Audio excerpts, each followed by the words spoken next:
How to withdraw money from Kraken to your bank account. To withdraw money from Kraken to a bank account, you need to navigate to your portfolio, select the withdraw option, and choose the currency you want to withdraw. You'll need to link your bank account by adding the required details, ensure the bank account details match the name on your Kraken account and ID, and you can also convert currencies with Kraken if needed. So here's a more detailed breakdown. So first, navigate to your portfolio, and then access your Kraken account and go to your portfolio. And then select withdraw and locate the withdraw button either in your portfolio or within your balance details.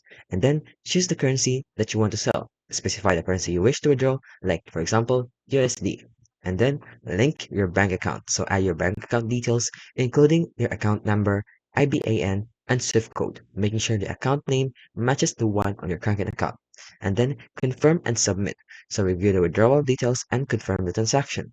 And then consider currency conversion. So if your Kraken account balance is not in the currency you want to withdraw, you can convert it within the platform. And then lastly, you'll need to check for minimum withdrawals and fees and be aware of any minimum withdrawal amounts and associated fees. And that's how you basically withdraw money from Kraken to bank account.